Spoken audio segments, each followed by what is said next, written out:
And a big step forward in averting a government shutdown. Democrats say they rallied behind a new bill because it keeps spending levels untouched, extending funding until mid-January and early February.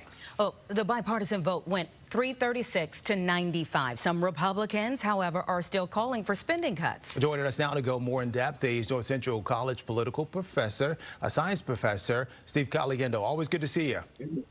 It's great to see you both. Okay, so this bill still needs to clear a Senate filibuster before funding expires over the weekend. Will this happen? And if so, when, do you think?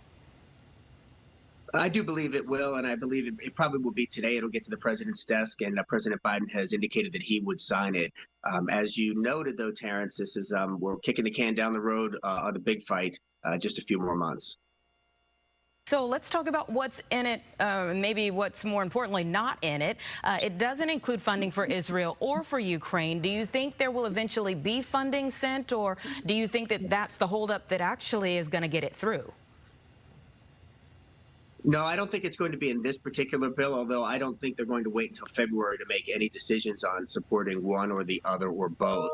I think those are going to come separately. A lot of the politics has been tied up in lumping things together. And one of the reasons that Democrats indicated yesterday that they were able to support this measure was because there were not poison pills, which is what we call pieces of legislation that are sort of buried in there that make it very difficult to vote for. But what's not there, as you point out, is the funding for the international relations activity that we've been paying such close attention to here, and that's got to come up probably between Thanksgiving and the end of year holiday breaks. Thanksgiving and the holiday breaks. All right, I got to ask you about this before we let you go. A lot of people talking about that tense moment on Capitol Hill, that hearing in the Senate that led to a strong disagreement between a Republican lawmaker and a union leader. Plus, former House Speaker Kevin McCarthy is accused of elbowing a Tennessee Republican in the ribs.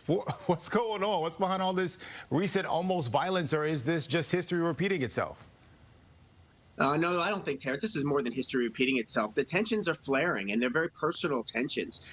Besides those two incidents you mentioned, another member of Congress was called a Smurf during a meeting yesterday. It's getting rough down there, and it was an odd day because, given the bipartisanship of the continuing resolution that passed on the budget, it seems like the adults in the room are sort of winning the day, and then at the same time, these other incidents are happening. A member of the U.S. Senate threatening to fight a Teamster, and then of course the cross check in the hallway but again, these are personal things. The person who was elbowed was one of the 8 that voted to oust McCarthy, and so a lot of this lingers, and it's going to matter as we get to February as well.